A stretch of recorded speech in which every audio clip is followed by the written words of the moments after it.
Как же прекрасен Владикавказ в это время года. Особенно приятно прогуляться по нашему проспекту Мира. Здесь исторически отреставрированные здания, играет музыка, полно кафешек. Одним словом, созданы все условия как для жителей, так и для гостей Северной Осетии. Вот только почему-то это единственное место в городе, где можно окунуться в атмосферу старого Владикавказа.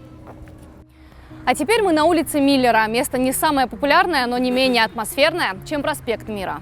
Здесь все располагает к тому, чтобы прогуляться неспешным шагом, присесть на лавочку и насладиться видом исторического здания. Речь идет о филармонии бывшей немецкой кирхи. Ее масштабная реконструкция потребовала серьезных финансовых вливаний, которых у республики не было. Тогда к делу подключились меценаты. Большую часть средств вложил Русланбек Икаев. А благодаря участию республиканского Минстроя в федеральной программе удалось привести в порядок и 27-ю школу. Осталось облагородить фасады домов напротив. Власти это обещали сделать.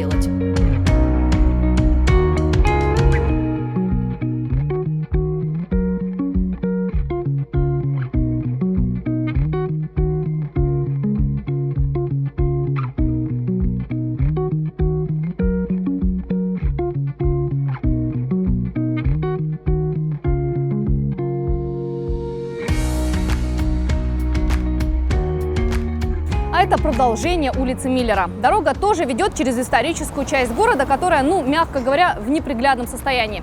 А что если привести в порядок улицу? Убрать рекламные вывески, облагородить фасады зданий. Отличный туристический маршрут, который соединит филиалы Мариинского театра, филармонию и музыкальный театр.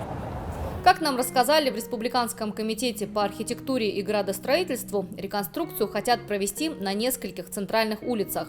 Даже обещают, что на Кирова линии электропередач спрячут под землю. Это уже существенно изменит облик города. Главой республики была поставлена задача отремонтировать, привести в порядок благоустройство по магистральным улицам города Владикавказа. В планах улицы проспект Коста, Кирова, улица Миллера. Работы по проектированию уже ведутся. Спроектирован фрагмент улицы Кирова от моста до улицы Миллера.